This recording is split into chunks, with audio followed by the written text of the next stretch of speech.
अस्सलामुअलैकुम। आज असी गल करांगे ट्रैस और रैक्स फोर्ड शरबत के बारे में। जेड़े लोग कहते हैं ना सानू भुख नहीं लगती, बड़ियां दवाइयां खा लियां, इंशाल्लाह जेड़ा शरबत का मैं नाम लैंदे है ना, ये तुहानू बड़ी भुख लवाएगा। अगर तुसी खादे पीता तुहानू नहीं लगता, तुहाडा जिसम नहीं वधदा फुलदा, तुहाडा वजन नहीं वधदा।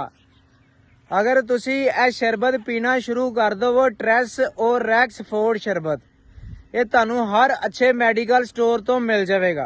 ये तुसी इस्तेमाल करो, एक चम्मच सुबह ते एक शाम। वड्डे बंदियां वास्ते आ, बीबियां वास्ते आ, ठीक है।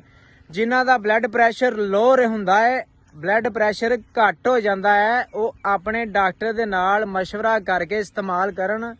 ਇਹਦੇ ਨਾਲ ਤੁਹਾਨੂੰ बहुत ज़्यादा फायदा मिलेगा, खादा पीता लगेगा, ਤੁਹਾਡਾ वजन ਵਧੇਗਾ। फिर ਜਿਹੜੇ ਕਹਿੰਦੇ ਆ ਨਾ ਕਿ ਅਸੀਂ ਥੋੜਾ ਜਿਹਾ ਤੁਰਦੇ ਆ ਜਿਸਮ ਦੁਖਦਾ ਹੈ, ਉਹਨਾਂ ਵਾਸਤੇ ਵੀ ਬੜੀ ਅੱਛੀ ਚੀਜ਼ ਆ। ਖਾਸ ਤੌਰ ਤੇ ਜਿਨ੍ਹਾਂ ਦਾ ਬਲੱਡ ਪ੍ਰੈਸ਼ਰ ਬਹੁਤ ਜ਼ਿਆਦਾ ਘਟ ਜਾਂਦਾ ਹੈ, ਉਹ ਆਪਣੇ ਡਾਕਟਰ ਦੇ ਨਾਲ ਮਸ਼ਵਰਾ ਕਰਕੇ ਇਸਤੇਮਾਲ ਕਰਨ।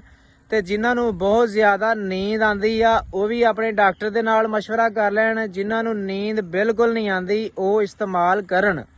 ਇਹਦੇ ਨਾਲ ਭੁੱਖ ਲੱਗੇਗੀ, पेट ਤੁਹਾਡਾ ਭਰੇਗਾ, ਇਨਸ਼ਾਅੱਲਾ ਤੁਹਾਨੂੰ ਨੀਂਦ ਵੀ ਆਏਗੀ, ਖਾਦਾ ਪੀਤਾ ਵੀ ਲੱਗੇਗਾ। ਵੀਡੀਓ ਨੂੰ ਹੁਣ ਤੁਸੀਂ ਸ਼ੇਅਰ ਤੁਸੀਂ ਕਰਨਾ ਹੈ ਤਾਂ ਕਿ ਹੋਰ ਵੀ ਕਿਸੇ ਬੀਬੀ ਦਾ ਬੰਦੇ ਦਾ ਫਾਇਦਾ ਹੋ ਜਾਵੇ।